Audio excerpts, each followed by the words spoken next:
your phones out, guys? Yep. Because I didn't turn mine off, so. Good. Let me count real quick, Dean.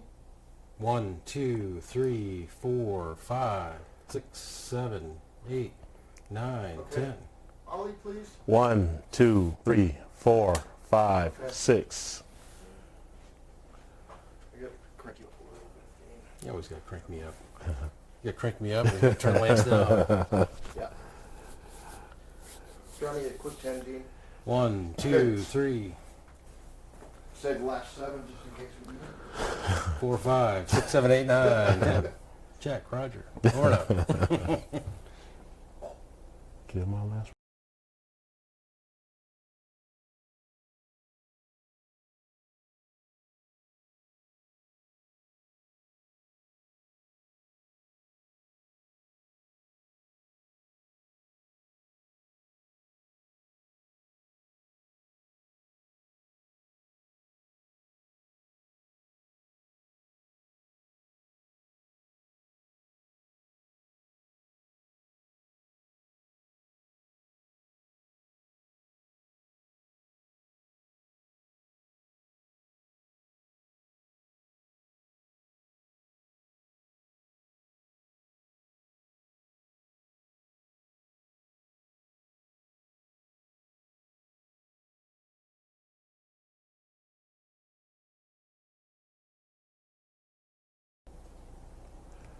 And we're going live with picture in 3, 2, 1. All you. All right. Well, thanks everybody for joining us. We're here with our live interview series. We have a special guest tonight, Mr. Ali Shakoor. Thank you for having me. Really excited. Glad to have you on. Appreciate the opportunity once again. I always enjoy coming up and talking. Yeah, Ali's been a friend teaching fishing for, I don't know, a long time. Yeah, it's been a while now. It's been a while. Had you a guest speaker. Yeah, So, yeah. Always a good time we have you on the show. It seemed like got a lot of things to talk about. We do, and I enjoy coming up and talking to the group, kicking with you and Lance and the fellas, and I always have a great time, lots of insightful questions, and I learn quite a bit when I come up also, so I enjoy it. Yeah, seem like our kind of core guys really soak up when you get into the heavy-duty science talk. Yeah, and I really enjoy that. It's easy to tell a guy to go here and run this bait at this lead and everything, and you know me, I like to get into the who's, why's, what's, and where. So to run into a group of people who want to know why that fish is there and why that fish is doing that, it kind of really lights my fire also. So, okay, kind of going along that lines. Again, you're an accomplished tournament angler. Yeah. Hey, Okay. You won an MWC, but last year? Yeah, So, last year out of Lorraine. Yep. Yep. College professor, PhD. Working on a PhD. Yep. So, you got a lot going on. Yes. But And it's a family. Yep. Yes. Oh, well, yeah. Yes. Always family behind the scene that supports everything. But you didn't start out as a tournament angler. You didn't start out as a college professor. Where'd you start out? You're a Michigan native, right? I am a Michigan native from Jackson, Michigan originally. I grew up in Jackson.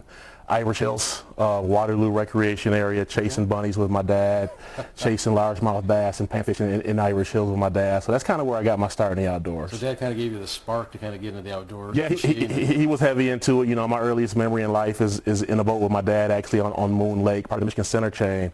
So my entire life has been spent in the outdoors in my free time, and sometimes not so free time. I know in your free time you like to fish, which a lot of people in the industry, they get away from that somewhere else. But so it's good to see your passion for that.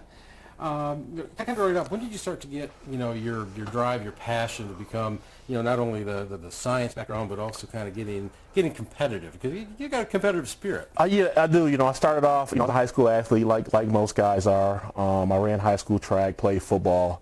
You still hold some records? I still hold some records here and there. I don't want to go off into that. That's ancient history now. But I was a state champ in a couple of events. I was All-American in both high school and college in the long jump. All-state 3 years in a row in high school. So I was really ultra competitive. We had a competitive household. I had 3 brothers and 3 sisters, and I can remember late nights Monopoly. We played till 3 in the morning. It was cutthroat.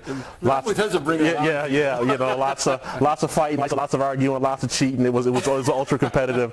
So it started at a really early age. With those type things. Did your dad foster that competitive spirit at all, or was it kind of the sibling rivalry more than anything? There was some sibling rivalry, but he really fostered it. You know, he was a competitor. He So set the bar kind of high. he set it high. You know, he'd take me out to the basketball court and he had no mercy. He'd beat my brains in. So you know, he told me when you beat me at anything, you're gonna earn it. So it was ultra competitive all the way around. Okay. Yeah. All right. So you come out of high school again. You're competitive. You're successful. You've got records and things like that. Going into college now, how does that kind of transition into college? Of how do you where do you find your science spark in there? You know, it's interesting. Everyone you hear about people's successes, you very rarely hear about their failures and things that kind of play into that competitiveness. And I had a full ride scholarship at the University of Michigan. Did not take advantage of it. Got into the party scene. All my buddies were on the football and the basketball team. They were on the '89 championship team, so I got into the party scene. And wasn't a successful student originally. I basically dropped out just because of my behaviors. Took about 6 years off, went back to school when I felt like I was ready. And got back into school, and I went back and I got back into the sciences. I was a major in biology with a double minor in chemistry and math. Okay. So that was the spark to get for sciences right there. But my dad was in sciences. When I was 5 or 6 years old, I had, of course, the encyclopedias and a book on insects, but my favorite book was actually the Encyclopedia of Astronomy. It sounds nerdy, but my dad was even though he only had, at the time, an 8th grade education, he was really into the sciences, and he really pushed the sciences, and he pushed education to my brothers and sisters. You say encyclopedia for anybody under 30. Yeah. I've never seen books like this in the house that everybody had. Encyclopedia Britannica. Yeah, they're probably worth something at this point. They probably are. Yeah. I remember those days. I could actually look things up. Yeah. So you can be defined a lot by your successes, but anybody that's successful has had a lot of failures. Yes. So again, it's interesting to hear kind of that side of it. Is there's always some bumps in the road. So. There are, and it's how you recover. Again, like I said, I kind of at that point I felt like a failure, but then when I got back in, I was ready to go because that kind of fueled me. So I finished up with that degree, the bachelor in biology, in 3 years. So I went full time, spring, summer, winter, fall. In addition to running track, I was ready. I was ready at that point, and I ran into some guys. I played basketball at University of Michigan for a long time, started when I was 18 or 19 years old, and I didn't know, but the group of guys that I worked with were Jim Diana, who's really big in Great Lakes, wrote the book on Northern Pike, and Dave Jude, who actually discovered round gobies in the Detroit River. I was there when they brought the first goby to the basketball court that he found. So being around those guys and hearing them talk and everything, that kind of really sparked the interest at that point to take the fishing that I enjoy doing and think, hey, maybe I can, turn this into a career maybe. Did you fish all the way through college? I mean, I know when I went to school, I kind of moved away from home, and I got out of that fishing mode, and it took me quite a few years to get back into it. So, I mean, did you keep up with it? No, I kept up with it. I had a shanty in my a shanty and a drill in my dorm room. My dad would call me, hey, I'm going to the lake. You want to come? Or I remember when I was at Michigan, he called me and say, hey, I'm headed to Wamplers. I'm headed to Clark Lake somewhere. You want to get down? So I never stopped, even when life kind of pulled me in different directions. My dad was always there. Hey, I'm going fishing. Like, of course, time with Dad. God rest his soul. It was a no-brainer at that point. So, I didn't stay with it as much as I had when I was home, but it never left. It was always there. Yeah, looking back at those moments, those are just you don't realize what you have when it was happening. It's golden, for sure. Yeah. So kind of with that then, when did you start being looking at fishing as a competition, looking at tournaments? When was that transition? Well, it was I really started getting into walleye fishing a lot. I always grew up watching, of course, Bassmasters. Who didn't grow up watching Bassmasters and the Fishing Hole and all the different shows on ESPN at the time? Jerry McInnes, God rest his soul, just passed away. But I was really picking it up, and my dad had just passed, and I started thinking, man, we used to always talk, a show would come on, we'd be sitting there on the couch, and we'd say, we can do that. We can hang with those guys. Of course, those guys we probably couldn't, but that kind of set the spark in motion. And sitting there on the couch one day talking to my wife, and I kept saying, I can do that. I can compete with these guys. And finally, she was just like, put up or shut up. Either do it or she threw it down pretty right much. there. Either go in and fish, or just shut the heck up. And I don't want to hear about it anymore. So that kind of was a little bit of the impetus of getting into tournament fishing. So I assume it wasn't smooth sailing to start with. Usually there's some roadblocks Oh, and heck speed bumps in there. And it was probably best, because I was so good at track coming up, and it came so easy. I assumed that the competitive spirit would carry over, the success would carry over immediately. So George Miller, got to give a big shout out to George Miller. I used to post on Michigan Sports and Chief Rocka for anyone who's on there still. And I'd make all these posts, and one day he sent me a message, and he said, hey, you think about tournament fishing? So we talked that winter, and we jumped into the first MWC on the Detroit River. And of course, I'll go into it. Man, I'm about to go out here and show these boys what it's about. This is my backyard. They're going to come in here with these wrapped sparkly boats, and I'm going to go out here and put it down. And I went out there, and I really put it down. I ended up like 110 out of 115 boats. So, Give it everything you had. That time it wasn't much. Yeah. And I didn't want to walk. It was a great learning experience because I didn't want to walk across the stage, but George said, nope, this is part of the game. Yep. You're going to take those 2 fish you caught, and you're going to walk across that stage, and you're going to talk to the MC up there, and you're going to get a good feeling on what this is about. And I'm glad that he did that, because it kind of, the next winter, I thought about it, and it stuck with me, and I was like, okay, all right, now I know what I have to do, and I have to really put some work in because these guys are really, really good. Yeah. Well, again, you get something like that. Again, somebody that's competitive, you don't take that as, I need to run away from it. You take it, okay, no. How do I get on top of this? No, I didn't fish anymore that year. That was my only tournament that year, except for I fished the first round tournament. That Steve Carlson used to put on a great tournament. Oh, yeah. And I actually finished pretty well. I think I was 10th or 11th out of 110 boats. So that kind of gave me a little bit more, okay, I'm not as bad as that first one. And that kind of set the tone. So I had 2 extremes. So I had a 110 out of 115, and I had a 10 out of 110. So it kind of taught me, kind of illustrated something that my dad had always told me, is that you never get too high, you never get too low. You stay even keel because you have highs and lows in life. Yeah. And so those 2 tournaments kind of set the tone, of my fishing later on as far as tournament fishing. So when did you start traveling for tournaments? When was that kind of jump? That's a big jump forward. Yeah, it was actually the next year. Was it really? Yep. Wow. I was at the Walleye Wisdom Seminar down in Ohio Big Sports Center.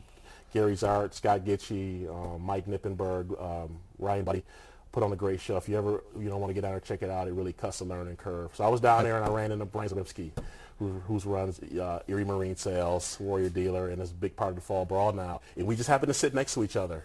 And we started talking, and he lives in, just outside Cleveland, but he grew up in Detroit, and we started talking, and I knew that George didn't want to fish tournaments anymore, so I said, hey, man, let's think about, maybe linking up for a tournament next year.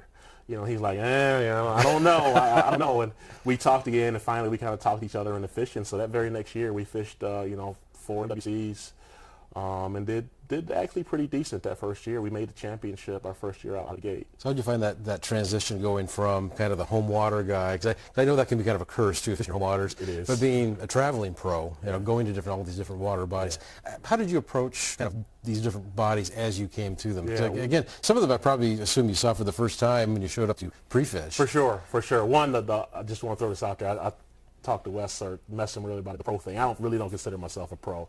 A pro is a guy who makes the majority of his money, and really it's a career for him. I'm kind of I wouldn't say a dabbler. I'm someone who fishes tournaments and does relatively well and run a few charters, but I don't consider myself a pro. I consider myself, I'm still learning. I'm a novice. I'm not on that level yet. My ego isn't such that I think I'm a pro at all. Even though I may give off that vibe sometimes, but it's not. But yeah, first jumping into those first few tournaments, and just seeing the diversity of water and the systems, it's tough. Your first time to Green Bay, it's Erie. You can kind of go out, you can see community holes, and but when you go to Green Bay for the first time and you come out of a Econo breakwater, you come past that breakwater, you look, and it's just an expanse of water. Where do I start? And you start looking at the east shoreline, and there's so much structure, a Monument Shoal, and you have the mud down south, and everywhere you go, it's like that. So, you go from really knowing the Detroit River, Lake Erie, and Saginaw Bay, where I cut my teeth walleye fishing, to you really have to learn how to break water down and go off reports. And, one thing I do is talk to the regional biologists to kind of get the lowdown on what the primary forage species are and how the fish move and everything. So it kind of, going to different waters really kind of made me realize how I kind of had some of the tools already from the science background and learning at the time, learning science, to incorporate that into my fishing and learn how to break down those new bodies of water. So you look at the science background you have. I think most people look at that and say, well, he's got such a science background. He shouldn't even be allowed to compete because he's got such an edge. No, it's not even close to being an edge. He knows exactly what the fish are. No, I wish if I knew exactly where they were, my tournament record would be a heck of a lot better than what it is.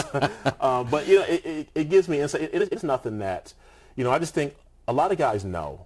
they know where the fish are. They know what the fish are doing. And that's obvious from being around a lot of these guys. I mean, they really know, and they're really good.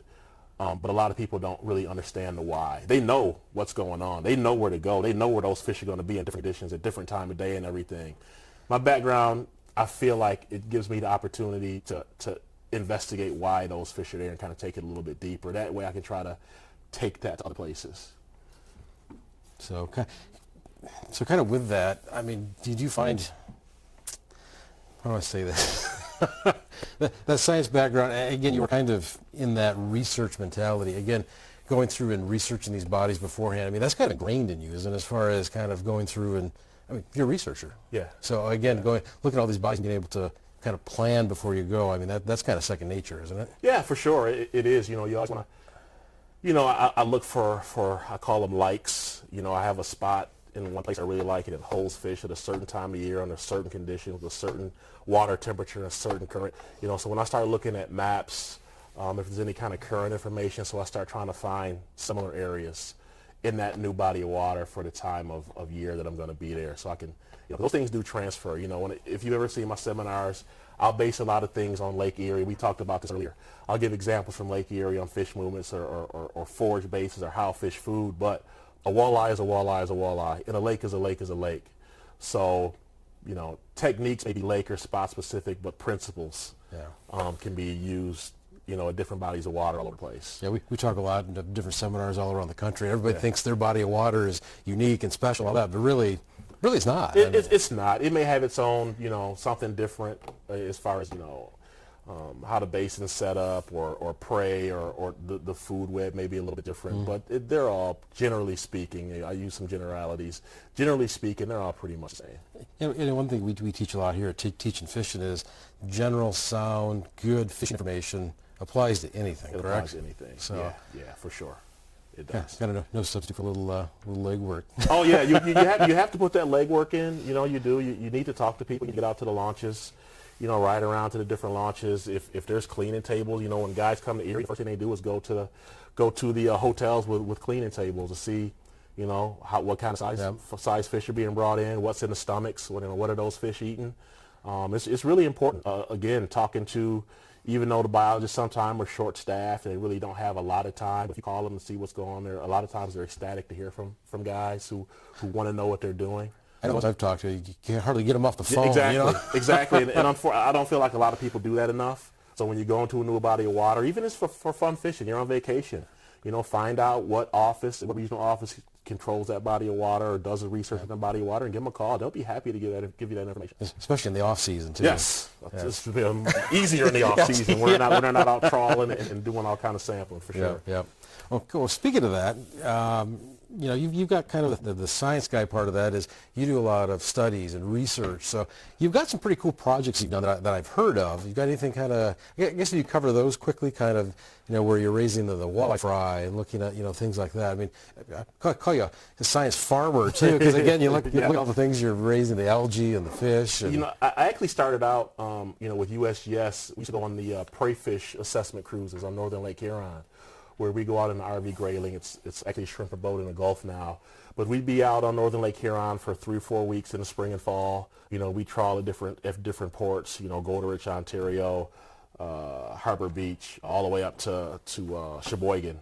We do our trawls, and then we give an assessment of the prey fish situation on Lake Huron. So that's kind of where I got my start. And it gave me an opportunity to really see how, even though Lake Huron's the same, it seems homogeneous, the same body of water, but you would have different forage and different ratios at all the different ports, and you could link that back to water temperature and weather and currents and everything. But yeah, so then I got into what I'm doing now is I do a lot of Great Lake stuff with the walleye. I'll get into that. So right now for my dissertation, I'm doing some things where I'm raising walleye from eggs. I get my eggs from Betanoc. And I put them in tanks and incubate them, and they're really finicky. I actually had a 25 tanks crash on me last year. Anytime you deal with living organisms, they're going to do what they do. And walleye are super, super finicky. If you look at them too hard, they'll die at that stage. So those cold water species are a little more susceptible to that. Yeah, cold water. They're cooler, but yeah, they are. I think I may have had a spike in ammonia or something. Okay. I'm not sure, but who knows what it was. But I'm raising those walleye and exposing them to blue-green algae, You remember, you see the blooms in Lake Erie. Yeah, it's been kind of Toledo lost the water supply, a few years ago. And then taking a look at egg survival, hatch success, daily growth rates of those larval fish after they hatch, and then I take a look at lipid, which is fat content. Okay. Is because they're so small, they're only 5 to 10 millimeters. It's kind of a proxy for body condition. What kind of condition are they in? Are they healthy? So that's where I am now. That's been completed. I actually was in New York. I presented that at the International Association of Great Lakes Research, and I'm working on the manuscript right now, so we're going to be submitting that to probably the Journal of Fish Biology. But just to kind of give you where I am with that, I did find that there was an effect of the exposure. We used microcystis, which is the main mat-forming blue-green algae in Lake Erie, one of the main ones. So after walleye eggs were exposed to, we say, environmentally relevant concentration. So we use the same concentration that you would find in a bloom, okay. the minimum severe concentration, that there was an effect on larval hatch success. Egg survival was fine, but hatch success, there was an effect. There was actually a big decrease, probably 50% decrease in hatch success of walleye eggs after exposure. Now, a lot of people will say, well, the bloom sets up in July. I was just going there. Walleye going to hatch in the spring. Yep. There's no temporal overlap, so they happen at different times. Aha! NOAA has real-time monitoring in the Maumee River, and a lot of people don't know, but blooms start in the Maumee River every year. That's where the blooms start. And they're basically controlled by springtime rainfall. Phosphorus is in the system. We can talk about runoff and phosphorus inputs and everything, but it's basically controlled by springtime rains. So a few years ago, if you ever fished the Maumee River, it's really flashy. It raises really high and it drops with every rainfall up around the headwaters of Fort Wayne.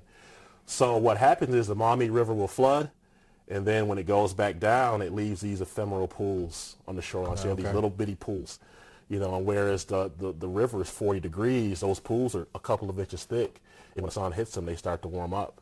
And so those algae will actually start to grow in those pools. You get another big rain, the river rises, it washes that in. And a few years ago, they actually detected microcystis in the Maumee River. It was March. Oh, wow. It was during the walleye run. So the spawning was going on, and the white bass were spawning also. So there is an overlap. And just because you see the algae on the surface doesn't mean it's gone away. No, it's always there. Yeah. It's always in the water. There's a natural succession. There's a natural bloom. A lot of people don't realize, it's called phrenology, where you basically have 4 blooms on Erie or just about any body of water. First your diatoms bloom in the spring, then your blue-green algae bloom, then your green algae bloom, then your blue-green algae bloom, and then you have another diatom bloom in the fall. So with warming surface temperatures, that kind of gets out of whack a little bit. So there is some overlap. Saw a really good talk by a gentleman from Bowling Green, and he was talking about Lake Erie surface temperature, how it's warming up earlier in the year and it's staying warm later in the year. Okay. So it's extending the growing season. So as those surface temperatures increase to earlier in the year, it's kind of working towards an overlap with walleye. Right now, walleye are doing so well. There's no issues, but it's just something that's been noted in the laboratory study, at least with my paper that's coming out, that there is an effect, a decrease in hatch success. That's interesting. Again, the effect of that is just so long that, again, you look at it and you see it in the summertime, it's there, and then it goes away. You think it goes away, but that was the biggest thing I learned from you, is it really doesn't. It doesn't go away. Yeah. It's there. And at those high concentrations, microcystin has, a lot of different effects on fish. It can change behavior. So you can take a fish that's nocturnal, they'll become active in the daytime. You can take a fish that's demersal, lives on the bottom, and they'll start to suspend. Oh, wow. Actually, you can have decreases in reproductive success. And it's not a one-time thing. It's actually compounded over years. So they have studies that show that once you expose fish during the spawning season, that it's decreased that year, then it's decreased more the next year, then it's decreased more the next year. What actually gets decreased? Is it the egg production, or is it just the reproductive success? So it could be fertilization. It could be hatch, most likely, when you talk about reproductive success. What's going to be recruited to the fishery. Interesting. Another thing I've seen you talk about, and it's something I don't think as fishermen we give enough credit to, is current. You had a great presentation at one of our science talks we had, our science seminars, and you basically had it was kind of an animation of the Great Lakes, and it was just amazing to see how much they're just alive. Yes. I think as fishermen, a lot of times we look at that and if the water's flat, we go, oh, okay, the water's flat. There's nothing moving. It's not flat. Yeah. It appears to be flat, and it Yeah. appears to be homogeneous or just one uniform, consistency or direction of flow. But there's a lot with currents. It's something that's really piqued my interest in the past few years. You look at the Great Lakes, and a lot of people think of the Great Lakes as being featureless. Of course, you have, bottom transitions from sand to rock marl, and there's some rock, and, fish are actually using something we can get into later if you like. Fish are actually using the bloom as cover or as structure. So they use the edge. Wow. Could be because of bait fish. Again, that's something we can get into later, but they are using the bloom as structure. But current is also structure. A lot of people don't realize that. You have a lot going on with intersecting currents, and the Great Lakes are basically a glorified river system. That's all they are.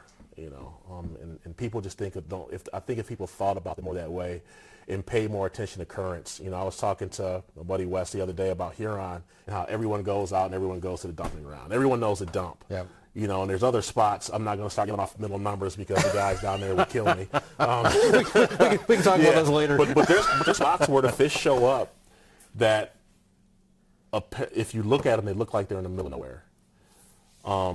But then when you look, and I'll give you, you probably heard me say this before, a lot of people will look at the satellite overlays of Lake Erie, and they're always looking for clean water. Where can I go fish? When I look at those, I'm looking for currents. And that's the only time that it becomes really evident to the naked eye. Anytime Lake Erie muds up and it starts to clear, you can start to see those eddies. You can start to see where the major currents are in Lake Erie. So you're looking for current break changes. Seams. Yeah, you can see there's a big current that comes off Peely, and then there's a little back eddy that goes over Southeast Shoal right there, and that's why those fish are there. But you can see this over a whole lake. So if you ever get dirty water out there and it stays dirty for like a week, which happens a lot. Which happens a lot now with these northeasters. Take a look at that. Take a screenshot every day. Every day, go to that and a couple times a day and take those screenshots. And you'll start to see, hey, there's an eddy there.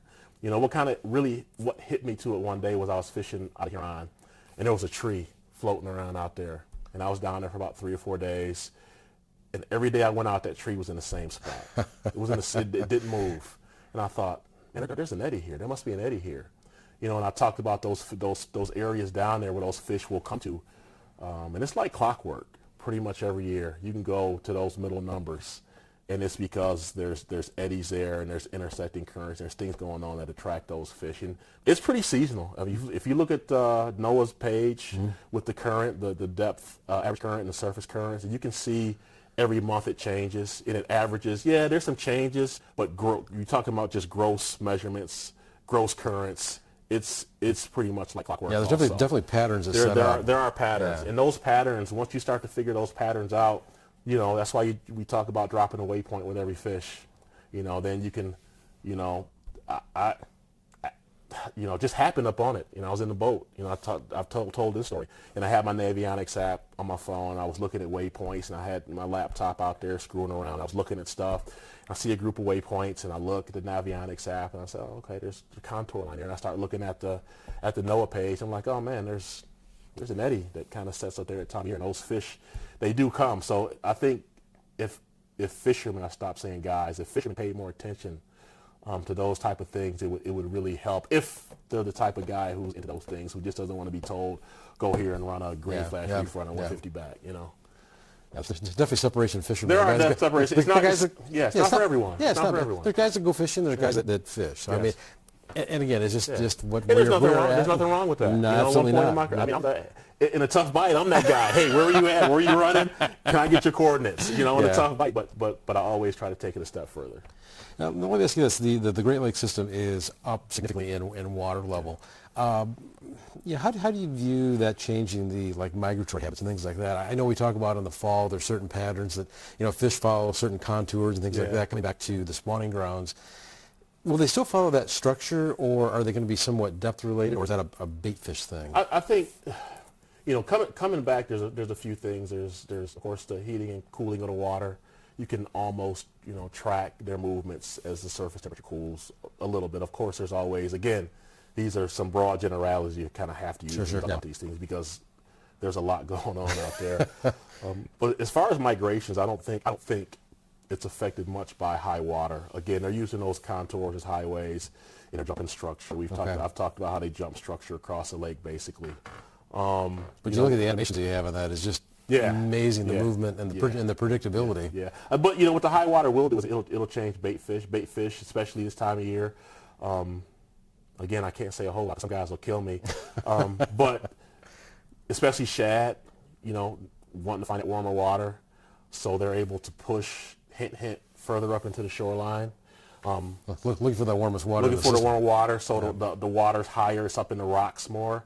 The sun hits those rocks, and exactly. Let me write that down. Yeah, and it hits those rocks, and those rocks will get really warm, a lot warmer than the surface temperature, and it'll warm that water up a little bit more, and those shad will really push way up in the shore, and those fish will come right up in after them, really shallow. Yeah, because we're kind of in the northern region for shad, and they're kind of where they're comfortable. Yeah. So this time of year, right now to Black River, we're in Lorraine, and there was 30 feet of bait right now. It's tough to get. Sometimes tough to get a bite in there, but when you get out into the lake a little bit and you get those fish that get pushed up tight, not really pushed up, they swim in there. And that's something that bugs me. Guys will say, "Oh, the bait fish got pinned." They're free, they don't get pinned. Yeah. Algae, zooplankton gets pushed in and they follow. Yep. But they'll go up there looking for that warm water, and those fish, this year especially, a lot of it has to do with the high water. Again, not trying to say a whole lot, but I like to share information. There's been a real skinny bite in a lot of places, some that have been really surprising to me. Yeah, and I think that skinny bite gets overlooked quite a bit too. I mean, by a lot of people, because again, you got to get in the boat. We got to go for a 10-mile run. You got to go out to 50 feet of water. Way overlooked. We've taken really good fish up into 6 to 8 feet of water. When a lot of guys went out to 40, 45. Even when the water was still relatively warm, which was really surprising to me. But the skinny bite has been highly overlooked. And it's why the shore fishing really this time of year excel. I think there's going to be some already have some big fish weighed, and there usually are some really big fish from the shore fishermen. I know my last time out of Huron, I came back in, and there was a guy, he had a big old steelhead. Where'd you get that? He said, right here in the pier. Yeah, they're loaded. The black right now, Lorraine, I don't want people checking out pitchforks. It's low. They're getting them really good, with bobbers and minnows 5 feet down right off the shore there. Yeah. But, it's kind of a known thing. So hopefully they don't see that and chase me down, because I'm headed to Lorraine tomorrow, I think. So I don't want to come back with my truck egg. You're going to 100 your friend, all right? Yeah. So we talked a lot about walleye, and you talked about growing up different species. What's your favorite species of fish? If you're going to go out and just go fun fishing. Bluegill. Bluegill? Yeah, hands down. Well, it was funny. You were a guest down at our Huron Fishing Education Weekend, and I saw Lee out in the parking lot, and he was all jacked up. I said, where are you going? We're going fishing out here in Huron. He said, no. I'm going bluegill fishing. Yeah, you got to smile from ear to ear. Oh, yeah, we were getting giant gills on Lake St. Clair, and it just, and again, that's how I came up. My dad was a fanatic. He would drive to the ends of the earth to chase big bluegill.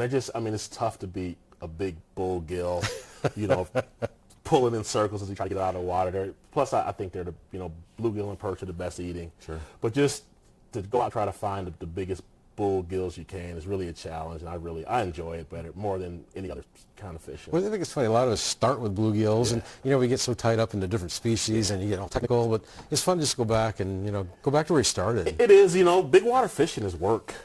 It is. In a lot of ways. I get stressed out, and I say I'm going to go fishing, and I get out there, and I'm more stressed out fishing, because I'm battling waves and I'm battling wind, and you have to think safety, and you got to find fish, and just made a 20-mile run, and now I got to run 20 miles back into the teeth of the storm. And it's just a lot of work. Yeah.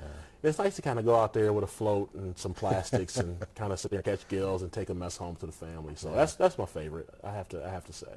Now you mentioned family. Yeah. You got a lot going on with your career and traveling for tournament fishing.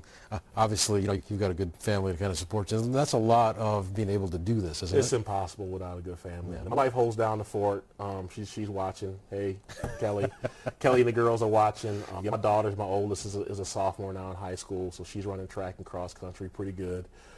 Catholic League champ last year, first one ever for a Divine Child on the 100-meter dash.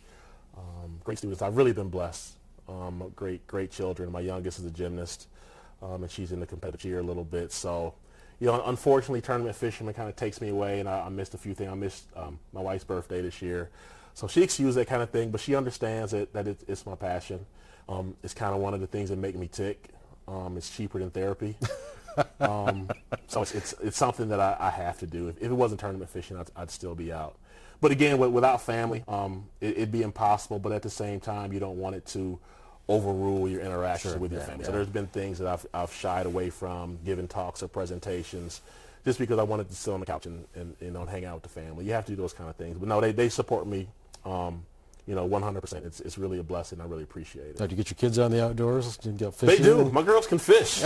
We'll go off for family trolling trips. I have pictures and everything. They can set lines. They know how to clear rods. And yeah, I don't trust them on the net yet. My wife, my oldest had a muskie, and one day we were on the river messing around. She knocked the muskie off, and my daughter still hasn't let her live it down yet. So I'm the net man out there. But no, they enjoy coming out.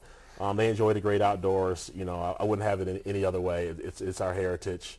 It's important to pass those things on. Yeah. There are people out there who do not like our way of life. They do not like the fact that we go out and catch fish or shoot deer or chase bunnies or everything. It was passed on to me. I passed it on to my daughters. Hopefully they'll pass it on. That's another reason I do a lot of things with children who didn't have that father figure or that uncle or grandfather who hunted or fished. So I try to get those kids involved to kind of get that out there, because it is important to keep this going into the future. Well, it's a heritage thing. I mean, you can see so many kids, parked behind a TV and watching TV or playing video games, and there's so much to do in the outdoors. I think there can be a disconnect in there. And I think for your children and the programs you get involved in to get people involved, I think that's huge to propagate the sport. It is not even the fishing. I do things where we take kids out from inner city Detroit, and last year I took a bunch of kids and I gave them waders. I took them out to Belle Isle to Blue Heron Lagoon, and I gave them nets, and we seined and we kicked nets around, and we caught aquatic insects and fish, and I set them up in jars, and we gave an impromptu biology class, and it was things, there were things they'd never seen before, that they'd never been exposed to. So it's not so much about fishing, it's more, hey, you can study this, it's something to do, but we're part of the natural world. You need to understand what's going on around you. Again, because I talk about how there's people who don't like our way of life, there's also people who don't care about the natural world, who it's about whatever it is they're about, and it's sometimes nature pays the price.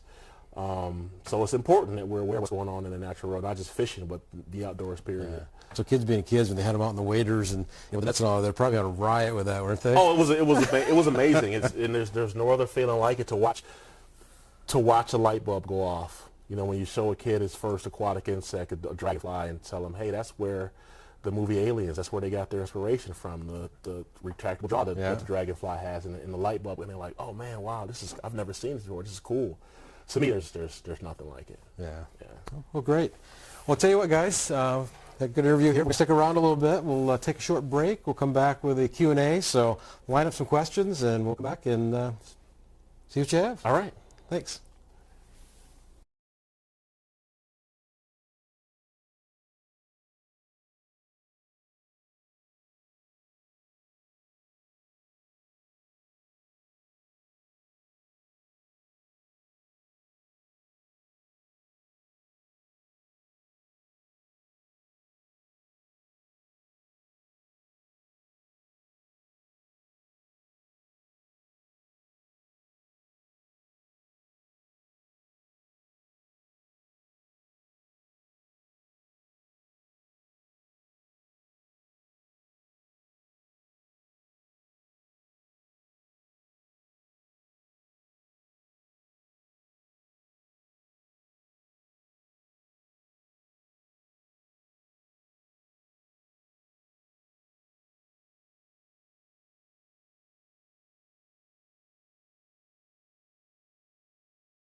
Picture. All you. All right, well, welcome back, guys. Come back from our break here, talking to Ali Shakoor. We're kind of opening up the live Q&A part. So we got some questions in the queue. Hope they don't grill me too bad.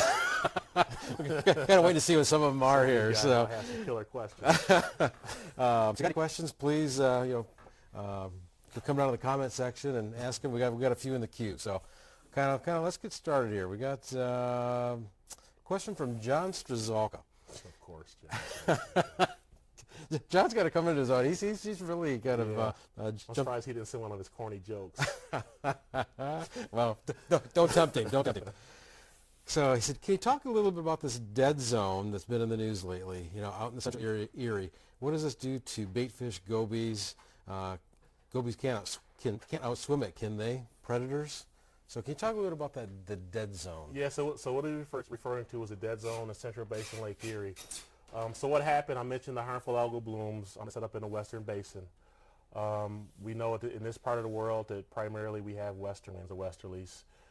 So the bloom gets blown out by the west wind to Central Basin. Late in the season, when the growing season over, September or so, the algae will die and sink to the bottom and start to decompose. Decomposition actually uses oxygen. So it will consume all the oxygen in that area where the bloom has settled. It's using up all that oxygen, so it sets up in an area of anoxic water, or very low oxygen, and it's referred to as the dead zone. Has a couple of effects. One, I really believe, and I've seen a little bit of evidence that a lot of guys are complaining about the perch. Yeah, we've had some not so good hatches, but I think the perch are suspending above that zone. They can't handle that low oxygen. The walleye aren't in that low oxygen. There's not much that's going to stay there. Gobies, round gobies and tube nose, primarily round gobies, have a very wide tolerance. They're invasive species. One of the traits that makes them a great invasive species. So they can handle that low. So they don't have to swim away from that john. They can actually handle it. But things like perch and walleye and white bass and all the other species will tend to avoid that. I've seen some stuff actually where NOAA has the tracker, where some of the commercial guys on the North Shore will actually set up outside of that to catch fish that may be trying to escape that dead zone as it kind of moves around out there. So you said the perch may be suspending. Yeah. So I think a lot of people may be fishing right through them. We may have to adjust our tactics. Yeah, you may have to adjust your tactics a little bit. And there are people who are starting to fish a little bit higher after those fish. Of course, the bad hatches are playing a part probably, but I think that dead zone is probably playing a part as well. Now you mentioned the bad hatch. The walleye population is at all-time high. Is the walleye population affecting that hatch? Have some predatory effect there? They have to eat. They have to eat. And it's I don't have any inside information, and I haven't talked to the Ohio guys at all as far as what TAC is, Travis and those guys who do an outstanding job, by the way, with the Ohio DNR. I really wouldn't be surprised to see an increase in the limit. This is me personally speaking, not speaking on anyone's behalf, just what I believe personally.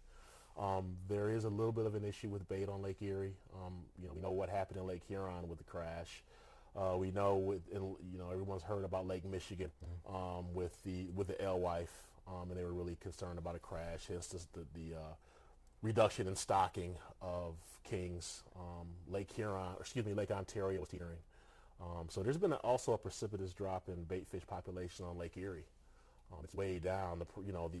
The only thing is that Lake Erie is so productive. It's the most productive of the Great Lakes, one of the most productive lakes in the world, is that it still has a lot of bait. But the guys are out fishing now. You just notice how many skinny fish there are, even this time of year. There's a lot of 30-inch fish that are still 7 pounds. Wow. That's a little bit concerning to me. I've seen it. I did my master's thesis on Lake Whitefish, northern Lake Huron, and how they had issues eating with zebra mussel came in. Diperia disappeared, which is one of their primary forage. And we get fish that should have been 6-7 pounds that were 3 pounds. Oh, wow. And you're starting to see a little bit of that poor body condition with walleye a little bit. So there may be some issues with bait, some density dependent stuff. So I really wouldn't be surprised if we saw the increase at all. Some guys out there going, yeah. Yeah. It's a delicate balance. It is. Again, those guys do an outstanding job of trying to keep that balance where it should be. They're the best. I've been around a lot of different agencies and organizations, and they're really good. Yeah, it's always hard to make the sportsman groups happy. Yeah, with you know, that. really make it, but that's why you have to manage, from an ecosystem-based approach. Yep. And like especially Lake Erie, they manage that from so many different departments and regions. I think they do a good job, as a whole, as a body to manage that fishery. Yep. So another question from Alan. What's the question here? Hovader. If you are targeting huge walleye, do you ever lean towards live bait? I cannot stand live bait. I feel like there are very few situations where I can't force feed a walleye crankbait. They're predators. Even a lot of the things, the tournaments that we've done really well on Erie and other places. A lot of times we are actually targeting. A lot of times those large fish, after they spawn, they're moving, they're starting to eat a little bit. They can be inactive a lot of the time. They'll actually go just lay in the mud. If you net them, sometimes mud will come off their belly because they're flat on the bottom of 45 feet of water. I feel that they're predators. Yes, you can get them by, putting a big red tail in their face or something along those lines. But if you burn by with a Reef Runner 800 or a Bandit or a Tail Dancer or something at 2.5, and that bill is hitting bottom and is kicking up dust, where that fish is going to snap whether he's hungry or not. So I feel like in those instances I can force feed them, and I've kind of been a little successful in tournaments and fun fishing in doing that. So I'm a big believer in speed and not being afraid to fish inactive fish. People, they want to look for marks, they want to see vertical spread in the mark, they want to see movement, hooks moving and everything. If I got a good idea of what those fish are, I don't care. I'll see them laying right in the mud.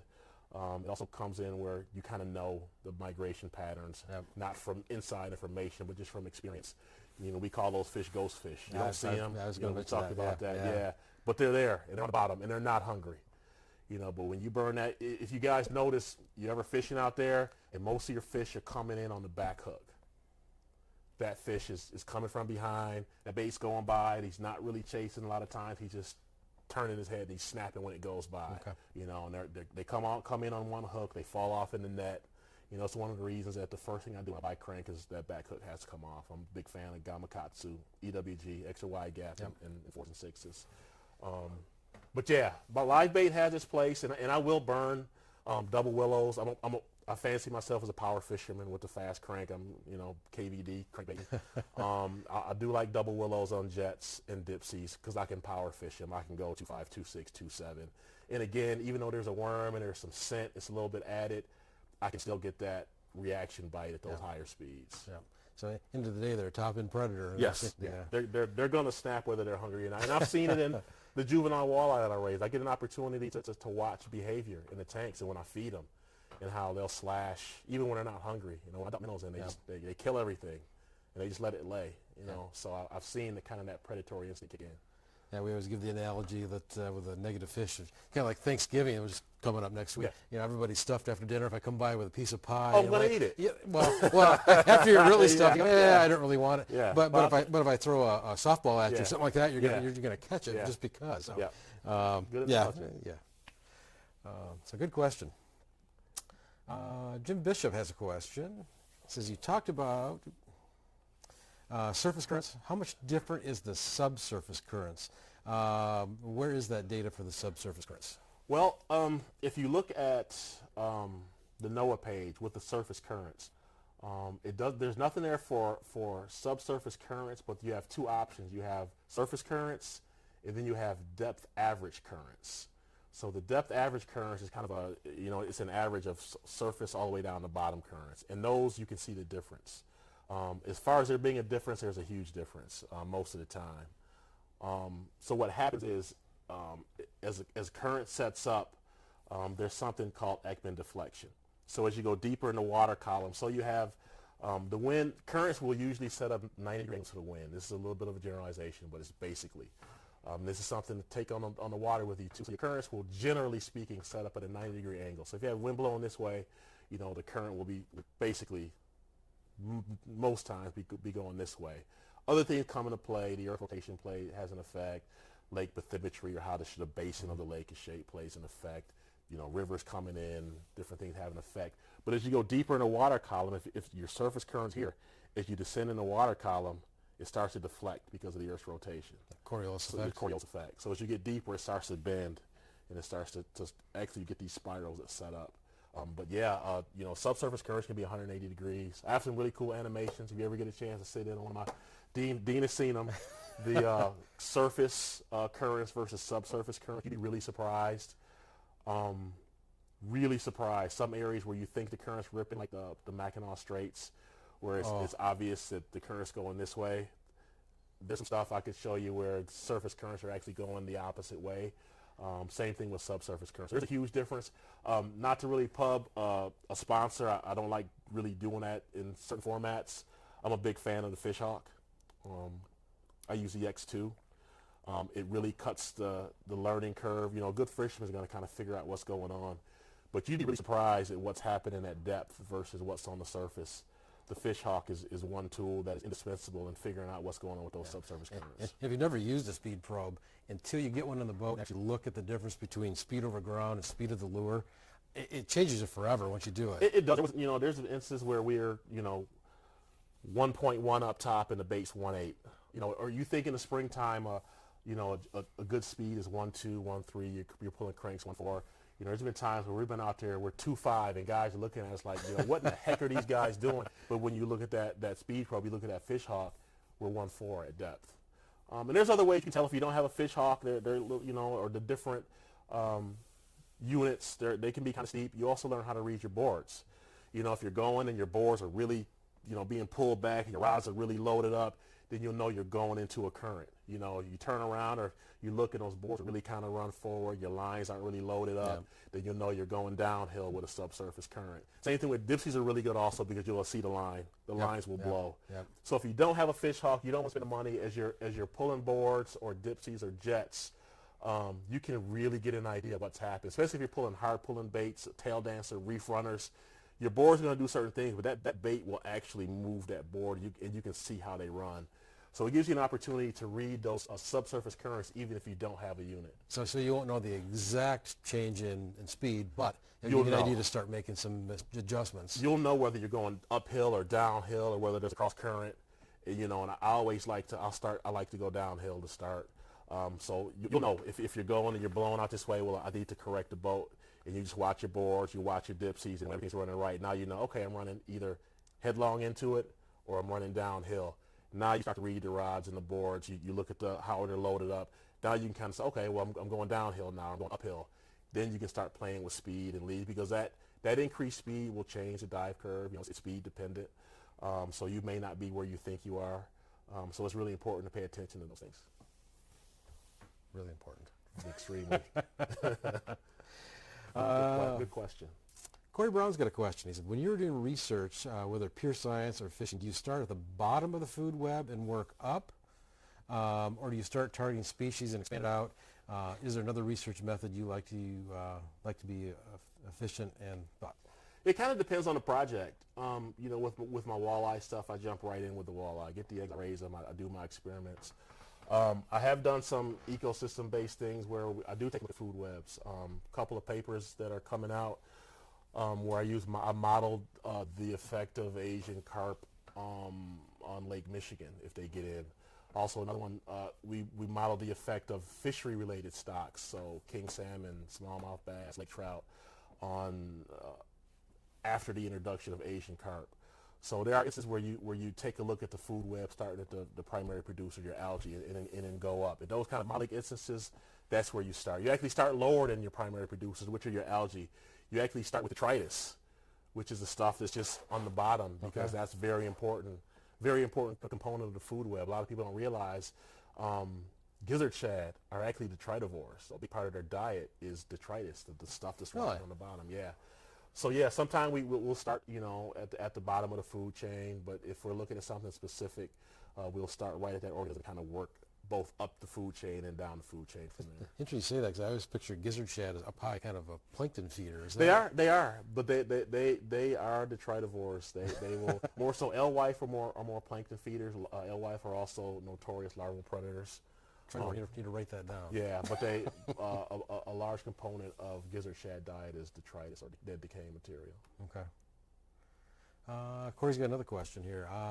Is there any empirical data to show the real effect of commercial fishing on the Great Lakes in fish populations? There are studies. There's a lot that have been done in the ocean with, I can't think of the gentleman's name. He actually created the software that I use for some of my modeling things. He talks about the collapse of the North Atlantic cod fishery and all these different fisheries around the world, the effect of commercial fisheries on different fishery-related stocks. In the Great Lakes, I have not specifically taken a look, but a lot of that information is available. If you send me a message, Corey, on Facebook, I can get some info to you from the Lake Erie task group, the Walleye task group, where they outline all the take, what the people in the North Shore are taking as far as walleye and yellow perch, what's being taken in Ohio with the yellow perch fishery, how the TAC is split up and everything. So there's some of that stuff in there, and it is publicly available. So if you send me a message on Facebook, I will get that to you. I'll also take a look. Sometimes the public doesn't have access to some of the articles and things we can get. So I'll take a look, and I'm pretty sure there's something out there. Of course, I'm positive there is, because those studies have been done, right. Or commercial fishing wouldn't be allowed at all. Yep. So there are studies that have been done on the effect of commercial fisheries, probably for a lot of different species that have been commercially fished over the years. So I can get those to you if you'd like to see them. I do like, again, how the different divisions of, Ontario and all the states that border Lake Erie, work as a team to set all those limits and those quotas and things like that. Yeah, so. It's interesting, we talk about fish migrations, and historically people think, Michigan needs to do this, Ohio needs to do this, Pennsylvania needs to do this, Ontario needs to do this. Now that we know that these fish make these long-range migrations, there are fish that live in Saginaw Bay that spawn on the reefs. There's fish that live on the reefs that spawn in Saginaw Bay. Fish go up to the St. Mary's. I wouldn't be surprised. My personal belief that some of these fish go to Bay to Knock. Wow. Green Bay is gridded off now for a muskie study. I wouldn't be surprised if Saginaw Bay or Lake Erie fish turn up in Green Bay, which some have with the the jaw tags. So we really have to start thinking about an ecosystem-wide management approach when we start to manage walleye, because you can go out on the reefs and catch a bunch of fish and really mow down a population that's coming from somewhere where that population may not be doing quite as well as it is, where you're fishing. Yep. So you can catch fish in the river that may be coming from Saginaw. So you can affect the population in a part of the lake where you don't even fish or live. It was interesting. We had a fishing education weekend out in New York. We actually had the Travis Hartman of New York out there to talk about the science of that into the lake. And they actually closed the season out there in the spring. And you're like, well, it's Lake Erie. Yeah. But he said there's a lot of resident fish there in that eastern basin that he said we can really hurt the population by targeting those resident fish. Yes. So again, it's just understanding kind of how all of that moves, and it's good there's people out there doing that. For sure. A lot of people probably don't remember. I mean, there's a lot of newcomers, but I remember when walleye was closed in the state of Michigan, 1998 or 9, I believe it was, where the state of Michigan closed. Detroit River was open, and Ohio waters like you were open, but you couldn't walleye fish in Michigan waters of Lake Erie for that season. I think it was just one season. It may have been 2, because the TAC and the population was down at that point. So it does happen, and it can happen. So you have to really be careful and protect the resource. We're not going to get into keeping big fish. That goes. A lot of people know how I feel about that, and that's something we could talk for another hour about. But I just wanted to make that point. Yeah. Yeah, we get into that big fish thing. That's kind of a rabbit hole. Yes, for sure. Roy Miller's got an interesting question. Kind of going back to netting a little bit. Who do you trust more in a net job, Paul or Wes? Oh, man, he put me on the spot. They're both watching, too. Oh, man. Who do I trust more on a net job? Or would you trust your daughter more? Wes Smith or Paul Phillips? They're all laughing right now. They are. They're all laughing right now. I would say, based on reports I got of Paul's netting at the tournament, the recent tournament on Saginaw River, that I would probably go with Wes Smith right now. He's a good netter. He's a good fisherman, period. No disrespect to Paul, but just from the things I've heard relayed to me, definitely. His recent resume, that's good. I don't think he's in the best of graces with those guys. But he's a good guy. Paul's a good guy. He's a good fisherman also. Let's see. We got some new questions.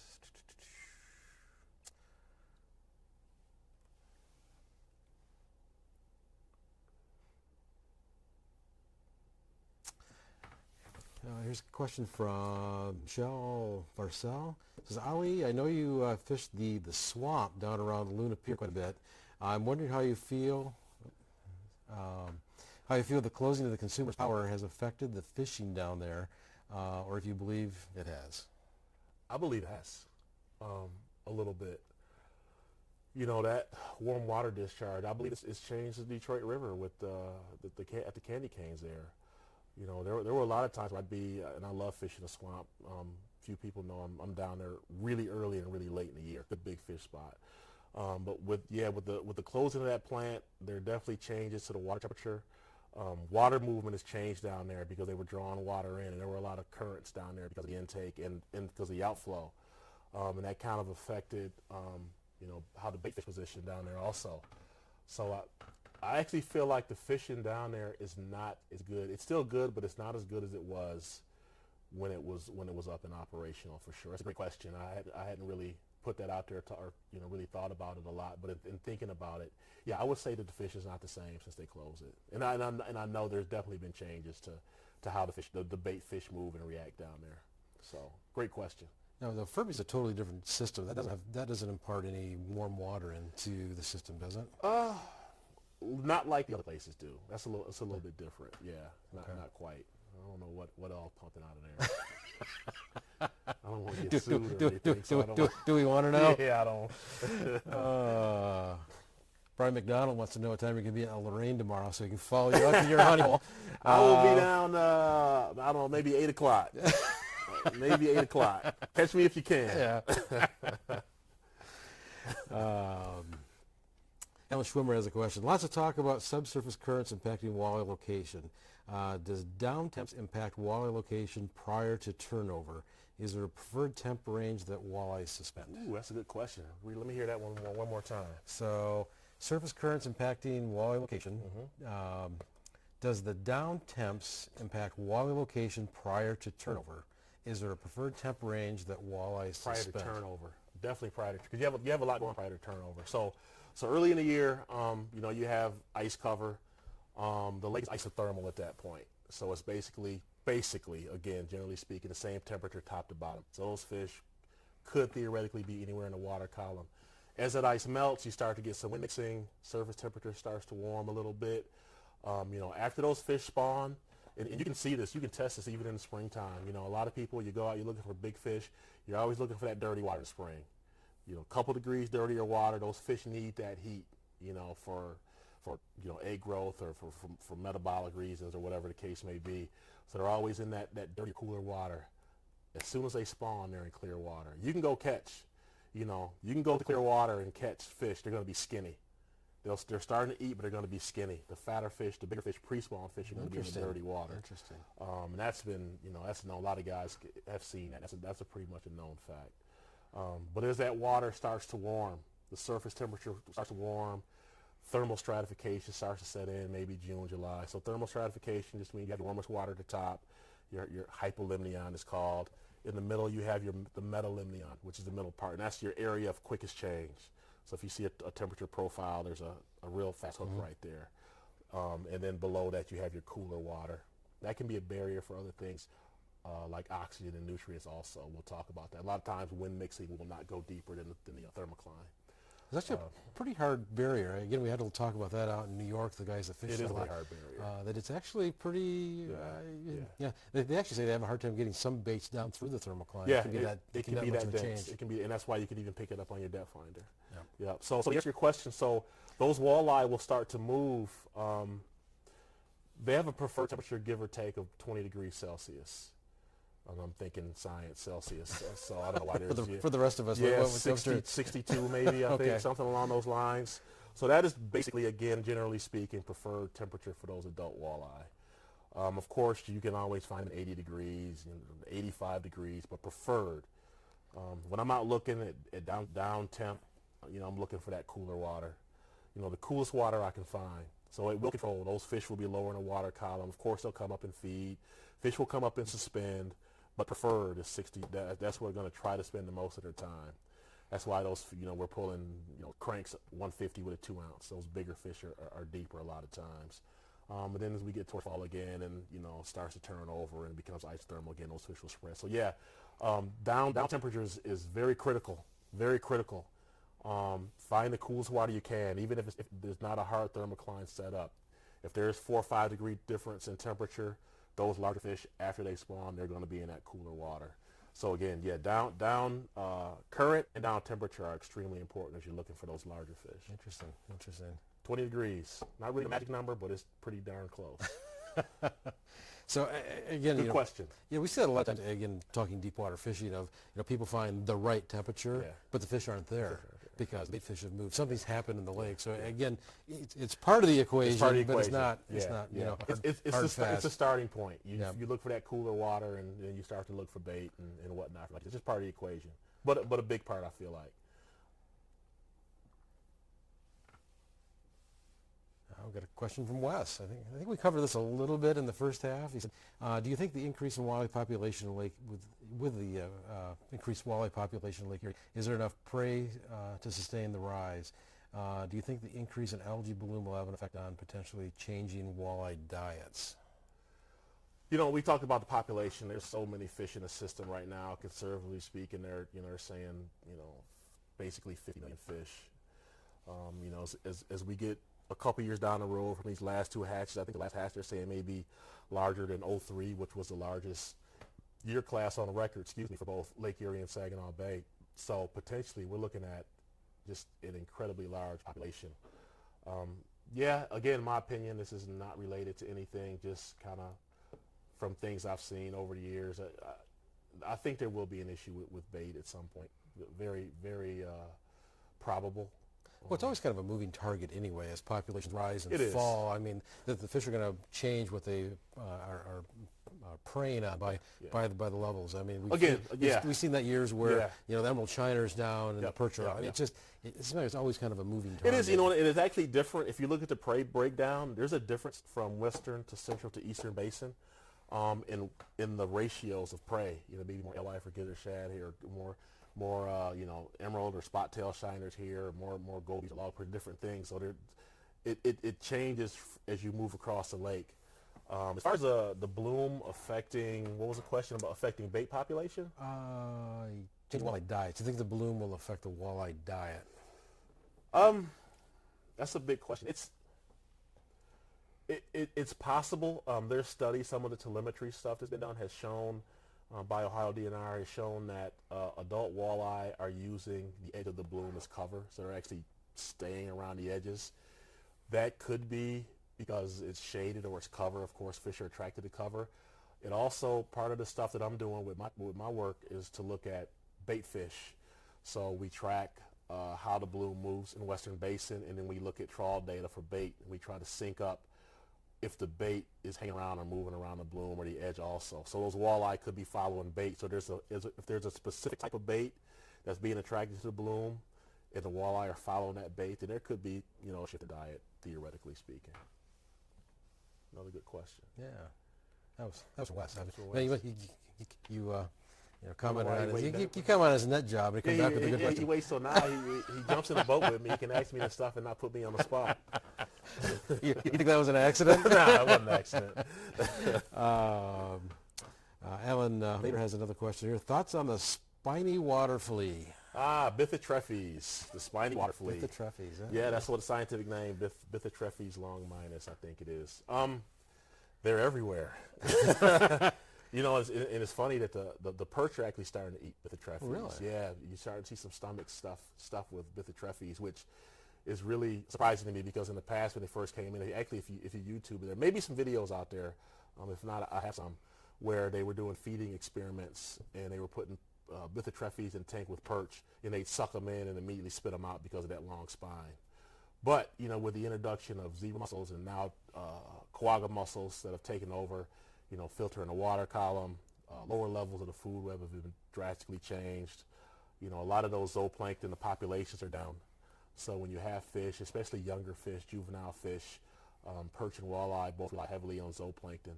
So there may be a shift towards, eating those spiny water fleas. Also the other one, Cercopages, the fish hook flea. So But yeah, they're in. Starting to see them show up in some inland lakes. Please really? clean, drain, and dry your boat. So you don't transfer those invasive species. Yeah, when did they first show up on the scene? When did they start to become an issue? Oh boy, the spiny water flea. I'm gonna put my memory on this. Not too long after around the introduction of gobies, somewhere in that same time frame. Mid 90s. Gobies were late 80s, so mid 90s. I'm thinking I'd have to look. But they've been around for a while. They're here to stay. Once an invasive species gets in, there's no going back. We're now in the new normal. If something would come in tomorrow, we'd be in another new normal. You've mentioned that in some of your seminars too, of how invasive comes in and all of a sudden it hits and explodes because it's not native. It's not, the ecosystem really hasn't reacted to it. You mentioned new normal. You can kind of address that, how that works, of an invasive a new invasive coming in. Yeah, invasives come in.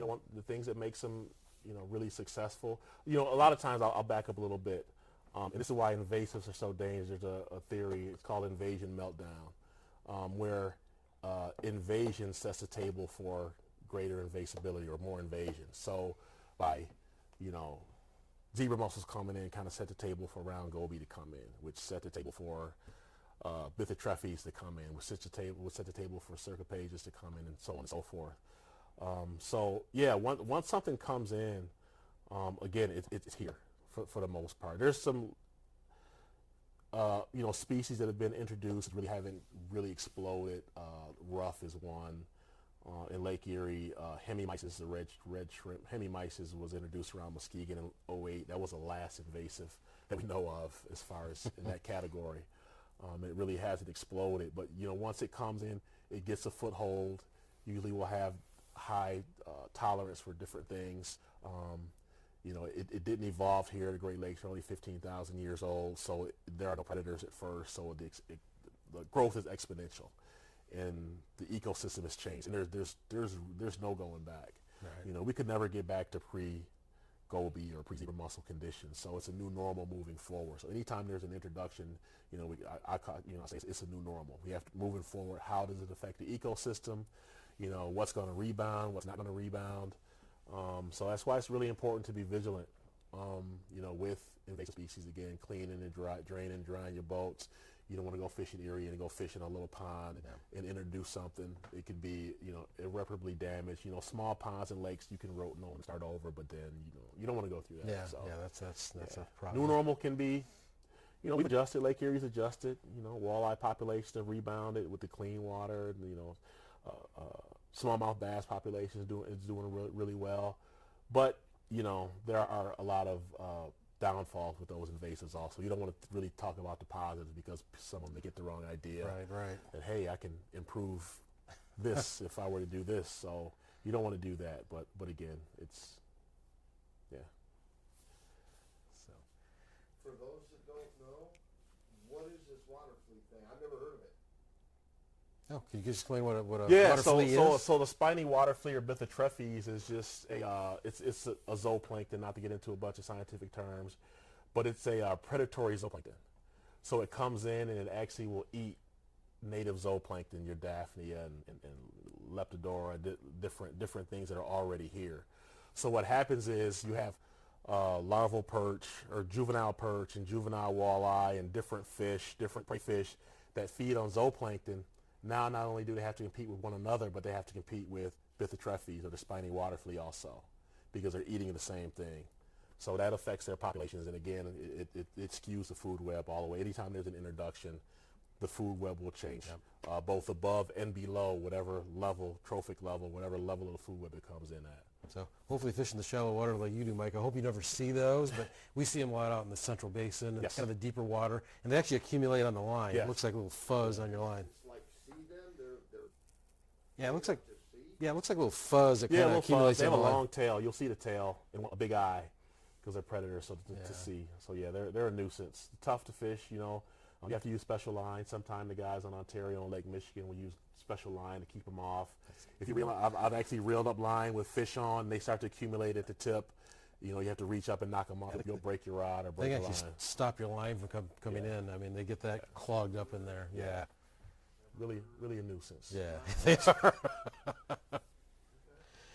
I was really surprised when I started to see them in numbers in Lake Erie. That kind of when I went, ooh, yeah, this is changing. They're starting to show up in greater numbers in Western Basin. You used to really not see too many. Now. Yeah.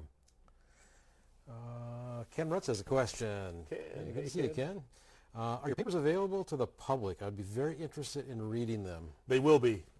Yeah, they will be. We're working on them now. We're going through edits. Then they'll have to go through peer review. So there are 4 or 5 right now that are being worked on. So once these papers like this, are they? No, these are condensed. Part of them are chapters from my dissertation, which is like this. But sending it for scientific, they really want them condensed down. Okay. So the one I'm working on now is 8 pages, maybe 8 or 9. Oh, yeah, okay. Pages. You've got to have this data behind Yeah, it to make it relevant. Yeah, so they will not. I don't want to say really available to the public. If you have certain types of library members, you can get them. But I'll probably do a blast. Hey, it's out. Check it out and send it or post it on my personal Facebook, and you can download from there. So yeah, keep in mind, Ken. All right, Ken looking to. Yeah, he's always looking for data and information for sure. Got a question from Jasper Blackpool. Jasper. Yeah. Hey, Jasper. What lures do you prefer to use when fishing skinny water? I'm still a big fan of the old Ripstick Reef Runner 700. Still a big fan of it. People complain about the tuning, but once you get a Reef Runner tune, there's not too many baits that can fish like it does. So I love Reef Runner 700. We've been doing a lot with flicker minnows. 9s have been doing really well in skinny water this year. Not just on Erie, but some other places also. But 9 flickers have been doing really well. Floating wraps in 13s and 18s. The 18s better, especially for dark, have been doing really well also. I'm also a big fan of shallow bombers. I really love shallow bombers and bandits. Bandits, good, but shallow bombers, really. And there's so much you can run. The rippling red fins also. Okay. Because they have a larger profile, and I like the rippled side. So those are really, really great. Those are probably the things I'm running the most in skinny water. There have been instances, again, I mentioned earlier I don't like live bait, but we've actually done decent running unweighted spinners. So we run unweighted spinners, 70 to 100 back, no weight, and they'll only go down a couple of feet, depending on speed and depending on size. So we'll downsize to like size 3 blades because the 5 is going to give it more lift. It's going to carry higher. We'll run those 70 back or so in really skinny water and do really well also. So if you're a spinner guy and you want to be bothered with icky worms, you can try an unweighted or a split-shotted spinner bait that'll catch fish in there also. Yeah, I'm not a big one guy anymore.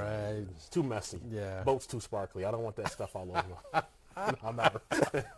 You need a boat detailer. Yeah. Maybe somebody can chime in. They got a boat detailer. Let's see here. And Shoemaker, I saw the comment you made about mussels and fish. Very funny. He didn't read it out loud, but he showed it to me. Yeah. This shirt, my wife, I think she shrunk it to make me look bigger. This is not intentional. Why don't you make your shirt look like that at home? Find something heavy and lift it up. Anthony Steven has a question. When running church walleye planer board, should the board release when the fish strikes? I think it doesn't too much matter which kind of board, I don't think. Yeah, I run offshores. Yeah, but it's still kind of the same principle. Yeah. It kind of depends on the situation. If I'm fishing really hard pulling baits, it kind of varies on the bite. I'm getting to the point now where I'm starting to like to release a lot more. I used to not like to release it, but then you have to get in the sending rods to clear lines. If the outside goes, either you go up to the front to bring it in, or you send the 2 insides, or you start flipping rods the other side, and it's a lot of work. But now, if you set that to release, a lot of time now you're not fighting that board, and it'll kind of just go right to the middle, so you can bring it back to the boat. So, yeah, I would suggest, especially if you're just starting out and you're not really used to clearing rods and knowing which ones to move and which ones to send, to set that release so you're not fighting that board so it comes off. Just be careful so you don't lose it. Yeah. Is there a particular release you like? I like the snapper. I like the snapper release. Yeah, but if I'm going to fish releases, I like just the OR 16. Okay. And I run that, and I'll just run a loop, loop it and put it in. So just a quick snap of the wrist. I'm kind of leery. Even setting dipsies, sometimes you see guys pop them. I'm really leery of popping anything and giving the fish You give it slack when you go. Sometimes that's all they need, Yep. and then when you go to pop it, it's just a little. Even though you have line stretch, and it may come out in my mind. I'm thinking I'm jerking, the hook out of a 12-pound fish. Yeah. So I prefer not. So it's really sensitive to get it set just right so it pulls out. I like it when they hit so hard it just pulls out on its own. But I would suggest doing that if you're just starting out. And I'm really starting to lean towards doing that a lot more myself. So good question. Yeah, and it takes about that much slack in the line, and That's you it. can lose fish for a lifetime. Yeah, and even there's a lot of things I do, even reeling down. So even, especially at slow speeds, you see a lot of guys, a board will go back and immediately grab the rod and to get it out of the holder, they have to go out. Yeah. And you're giving that fish all kind of line. So Yeah. that board goes back. First thing I do is I get to that reel and I crank down. You think I'm tuna fishing or something. I'm cranking down to put a lot of tension on that line before I get it out of the rod holder. So just things like that. Get the stretch out of the line. Yep. Got to move that board. Yep, back move the board a little bit. Yep. Sometimes it's even, we're going so slow, if the fish are kind of lethargic, even if you're fishing really, really sharp hooks like with the gummies, sometimes that hook isn't buried. You'll see those It's fish also. surprising, yeah. So when you crank it down, even sometimes you're really sending those hooks home. So something else you can do, and if you do that also, if you've set your boards to release, crank it down like that will pop that board without snapping. without the snap. Yeah. I would suggest to try to get away from that snap as much as possible. Yeah, I always hate those fish too that bite, and then your board's out there fishing, all of a sudden your board goes back. Yeah. It didn't really pull it down, didn't really pull out its bird. You know you got a fish in there, Exactly. but you're pretty sure it's not hooked up. Yeah. So. Or you're dragging a 15-inch fish. Yeah, or I've done it before and dragged Yeah. a 30-inch fish too. And Yeah, for sure. Let's check that one. Ooh. Yeah. That got heavy all of a sudden. Pleasure surprise. Yeah. Let's see here.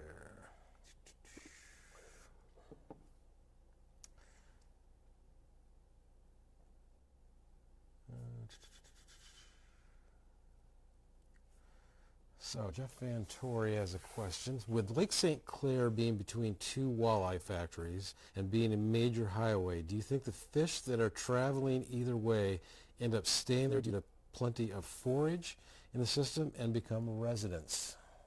I think Lake St. Clair has its own resident fish, which, by the way, Lake St. Clair, and I hate it, Mr. Jeff. I missed Made Madness last year, and I got to give it a plug. I fished Made Madness 2 years ago. Great tournament, had a great time, but I was really surprised at the fish I was getting on Lake St. Clair. You say it's between two walleye factories. I think Lake St. Clair is a walleye factory itself. It's a heck of a fishery. Oh, yeah. I'd like to see some bigger tournaments in the MWC or a National Walleye Tour come. Not to say that Michigan Walleye Tour isn't big, and they've been there. They do a great job also. But yeah, it is a highway. It is something I've played with. I'll throw everything on Facebook. I try not to. But a lot of people are in Erie and are chasing those big fish when they leave the river and everything. But there are fish that go north. I've started playing around on Lake St. Clair to try to nail down how those fish migrate and pass through there. Those big, post-spawn fish, because there are some giants that pass through there. Some hang around for a long time, kind of depending on forage and water temperature, like you mentioned. There's a lot of forage there, so I'm pretty sure those fish will hang around, but eventually they're going to return to their native waters. But there are a lot of resident fish out there, and it's a great fishery. So great question. Great question. Obviously, the shallow lake, Lake St. Clair's got a lot of forage in it. Yes. How does that play into, we've got huge numbers in Lake Erie of walleye. Of course, they're connected by the Detroit River.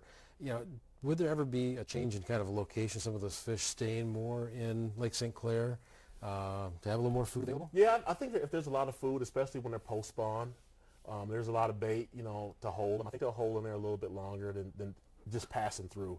Of course, you're going to have fish who just shoot through. They're going to go wherever they're headed to. But if there's, ideal conditions, good water quality, good water temperature, easy, forage, good nutritious forage base, those fish will hang out a little bit longer in Lake St. Plus, there are fish that will pull up and spawn there. It is a highway. They coming down from Saginaw, through the St. Clair River and different, and they'll get there. Fish will, the telemetry has shown that they will pull up sometime, and they'll spawn. They'll change a little bit.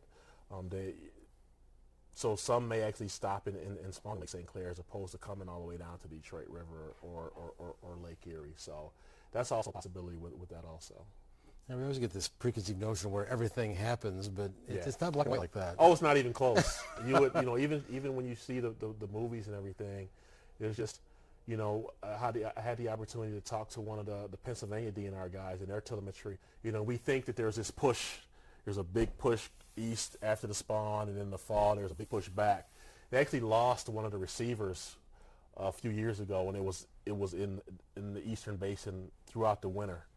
And they said that they had fish from the western basin out past Erie, Pennsylvania in every month of the year. Wow. So there was there's this constant, and it's also not only in east and west. There's a north-south from Ohio to the North Shore, where fish are bouncing around out there also. So there's a lot of different things that are going on. It's not as cut and dry as it sounds. When I talk about this stuff a lot, I simplify it. We talk about how they jump structure across the lake, but there's other stuff that's going on also. All right, here's an interesting question. We got a question from Brandy McCullen. She says, I am fishing with my husband and he is fishing for bass. Can I fish for walleye from the back of the boat on inland lakes? And if so, what's the best way? Heck yes. Heck yes. We just have Brandy wants something to eat. That's right. Hey, your husband and I were just talking about this. A lot of bass tactics work for walleye. We were talking. Corey Springle on Lake Winnebago on the South Shore, pitching jigs and ringworms to weed beds and to rebar out there. I do the same thing on Belleville Lake. It's a great smallmouth lake, lots of fishing. I lived on Belleville for about 5 years. You see me out there in the springtime. I have my trolling motor on high. I'm pitching docks. I'm pitching seawalls and different structure. It looks like I'm bass fishing, and I'm absolutely just killing walleye doing it. So bass tactics do work for walleye, pitching jigs, square bill, crankbaits. It all works. So most definitely, if you're tired, you don't want to catch bass, you're tired of watching them catch bass or try to catch bass, for sure, get your stuff out there and catch some walleye. We talked about the Sturgeon Bay Bass Open up on Sturgeon Bay. Corey Springle, again, heck of a fisherman, probably the best of the game besides my buddy Max. The bass guys are really putting hurting on up there. You have Elite Series guys and FLW bass guys are going up there, and the walleye guys are throwing shiver minnows and blade baits, and they're doing their walleye thing, and they're weighing 25, 26, 27 pounds a day on smallies and winning those tournaments and beating the big-time bass guys. So, we're learning that those fish act, pretty similar as how they set up on structure and what they feed on and everything. So, for sure, you get tired of bass fishing, chasing those brown and green fish, get you some marble eyes, have the fish fry. Yeah, don't do it during the tournaments, Brandy.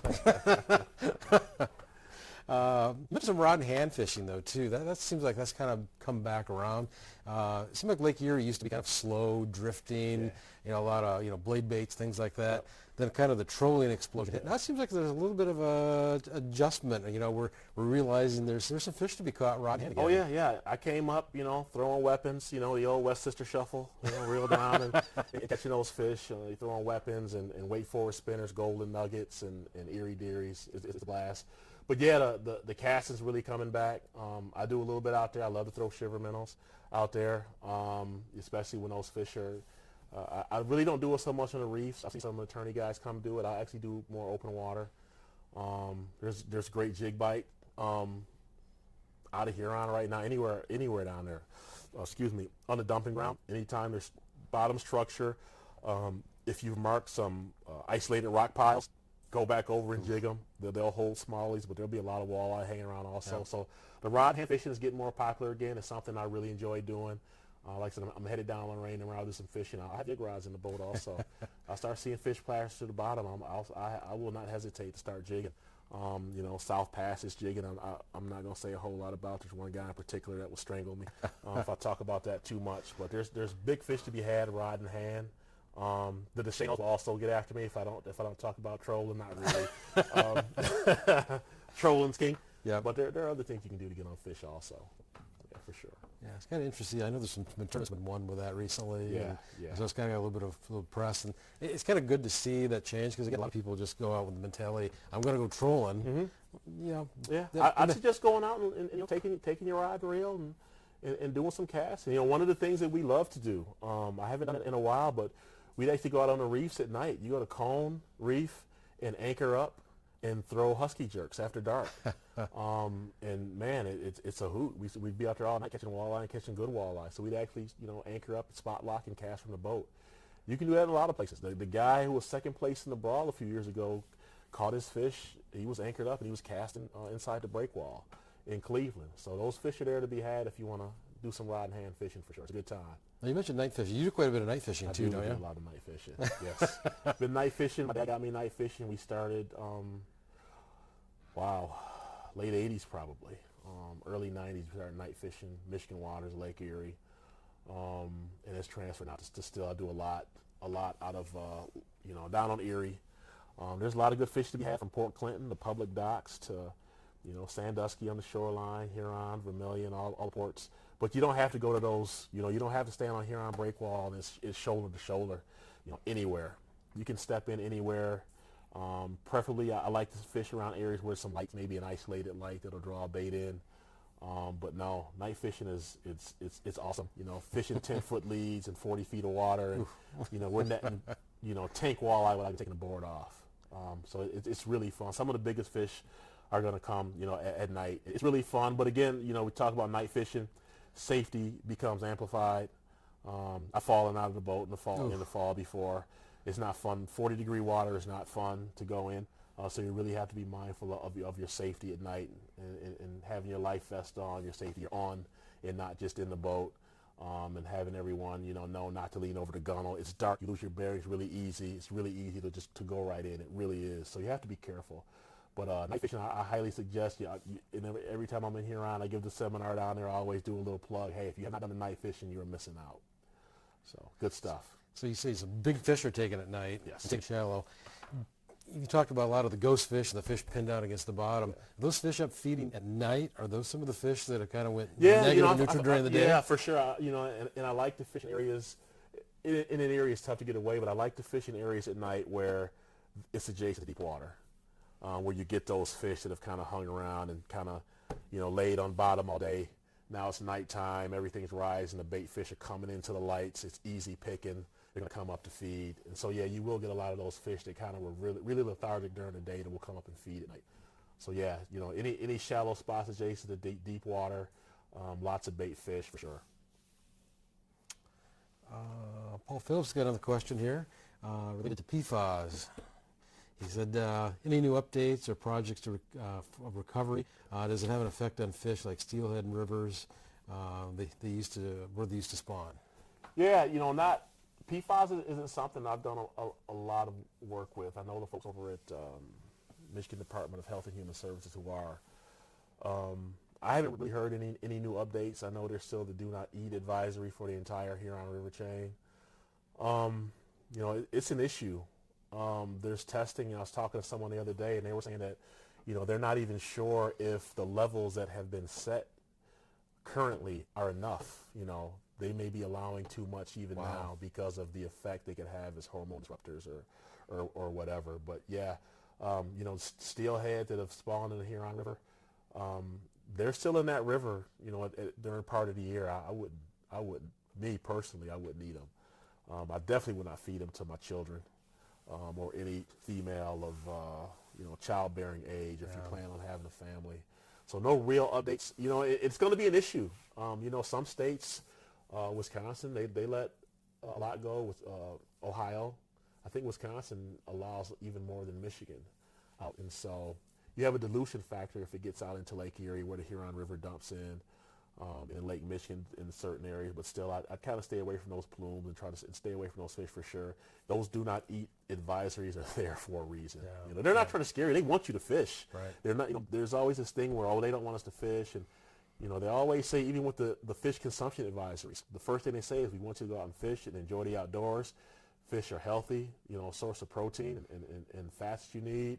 Please go out and fish, but just be mindful of the consumption advisories and be mindful of the do not eat advisories. They're there for a reason. Yeah. It seems like a lot of those are targeted towards women and children. Yes. Again, that's just kind of the reproductive health of reproductive health. Children at young ages, especially with the lead and everything, they're still developing their brains, they're developing their eyes, they're still developing and everything. So, yeah, young children and women of childbearing of age for sure. Yeah, I get a lot of questions from people from fishing Lake Erie and Detroit River. Yeah. I say, "Oh, you eat the fish out of there," which we do, but again, and I think that's pretty much everywhere. There is restrictions on. It doesn't matter where you're at. Yeah, there's recommended levels. Of Lake Erie, it's funny. You see a lot of people catching white bass. White bass are actually on the do not eat list out of Lake Erie, Detroit River. Catfish are on the do not eat list. Walleye, I think I think they say 6 servings. I think it may be a year. I'd have to go back and look. It's been a while since I looked at it. But if you zip and everything, it's doubled, I think, to 12. Now, I will say this. I see a lot of these posts on Facebook. A lot of people say, oh, well, that's garbage because they're taking the whole fish and they're dumping it in with the skin and the guts and everything, and that's where everything resides. So originally, that's what they were doing. But now when they test those fish, they're filleting them, they're skinning them, and they're taking all that stuff away and they're testing just the fillet. Okay. So that's not a valid argument. I see it all the time, and I don't comment because it's not going to go anywhere. Right. But just be aware that they are not just grinding up an entire fish anymore for those advisories. And you mentioned about zippering fish too. I get to the fatty tissues. Yes, is the kind of fatty where a lot of that Exactly. harmful things reside. So I can take off the surface of your fillet, take that brown material off. Leave a thin layer on the skin, and zip them to take out the lateral where the lateral line is. You have catfish, you'll see that the yellow parts where it's kind of fatty. You want to cut all that away, and that will at least give you the opportunity to eat more of it, which everyone wants to do. I want to just eat a small. I want to eat a big platter of fish. That's right. That's one more question here, and we'll get wrapped up. Kevin Rentner, actually one of my neighbors, coming in. Yeah. What's the best way to find warmer water spots on the floor of the Detroit River based on the current, like surface water mixing and causing hot spots? I think there's this kind of a deep question. No pun intended on the Detroit River, but finding warm water. There's a certain method to that, correct? Yeah, well, the first thing you want to do is stay away from shipping channel. the deep cold stay water, away from right? the deep cold water. Yeah. Because that stuff's coming down. It's coming down through St. Clair and Huron. It's really cold water. You know what? If you're looking for warmer water, you want to look for eddies. You really you want to know bathymetry of the river and how it's laid out. You really want to look at your contour map, and you want to look for ridges and areas, hill areas where the water may hit it and kind of form an eddy or something. And also water near shallow, flat areas that warm up a lot. Those fish will be there. You want to throw something in before I keep going? Well, and again, it says hot spots. Again, hot spots relative. I mean, in certain times of the year, especially in the spring, a couple degrees difference is a big deal. It's a big deal.